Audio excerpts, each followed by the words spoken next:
everybody, I'm Cass, and that right there is Odie. Hola.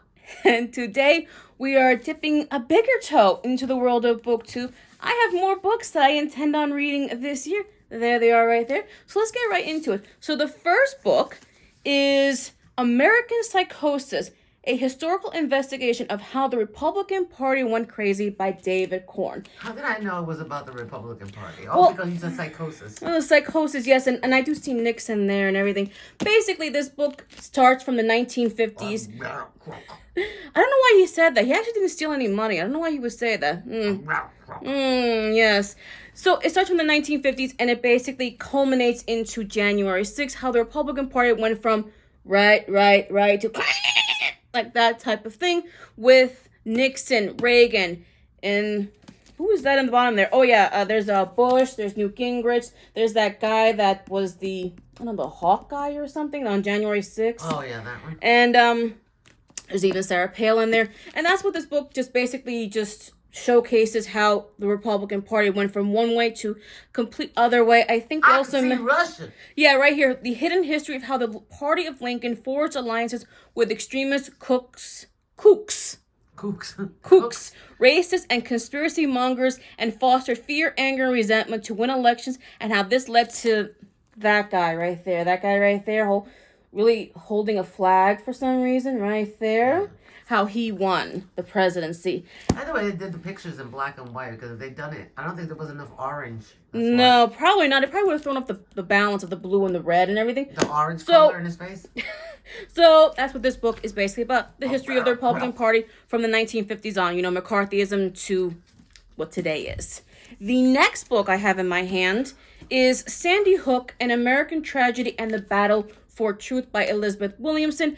This book, once again, does another history type thing. From the moment of Sandy Hook, all the disinformation campaigns that came out after what happened there, to January 6th, once again, how it led to... That was sad how they...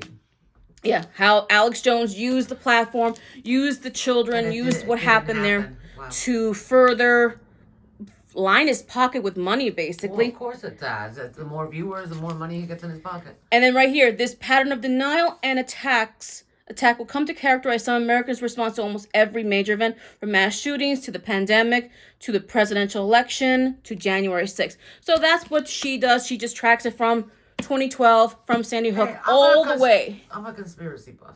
We love our conspiracies. But not everything is a conspiracy. Not everything is. This is not. What happened that day was horrific and is not.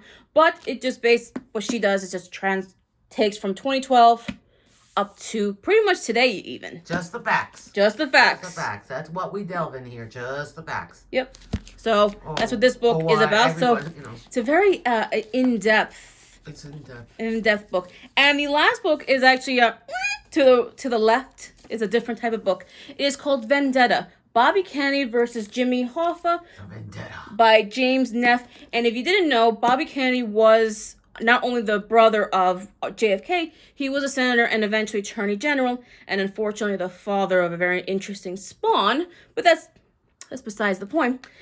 His biggest thing was going after the unions because he believed the unions were all corrupt. Not the unions, what they did, but because you have someone like Hoffa, who was the Teamsters. He was the head of the Teamsters, I think, right? Before he went, missing under Giant Stadium or something, right? I think he just fled. Yeah, so and he basically went after him, and they went after each other, and it just became like this huge, like, Goliath type. 60s were a very corrupt time. Huge battle. Basically, assassinations, corruption, missing people. Yeah, his stand against the unions, perceived corruption. It went head to head, and it's Yeah. It should be an interesting read. It should be an interesting read, and I know that because Bobby Kennedy was assassinated in 1968, and Hoffa did go missing in 74, 75 under suspicious circumstances. So, Oh, sure, everybody leaves their car outside a diner running or whatever. No, he got into a car. Hoffa got into a car. No, Kennedy was killed hours after winning the California. That was like 20 years before. I mean, that was like 20 years before I was born. You're right. So it's just basically how these two men just went meow, meow, meow to each other because right. I have to win. Stop meowing and start reading. So that is it. Those are 3 more books that I have intentions, throwing the intentions out, manifestations out into the air. So that is going to be it for us today. Thank you so much for watching, and hope you guys are having a wonderful day or night wherever you are, and hopefully we'll see you guys in the next video or shorts. Check out my shorts. Bye, everybody. Bye.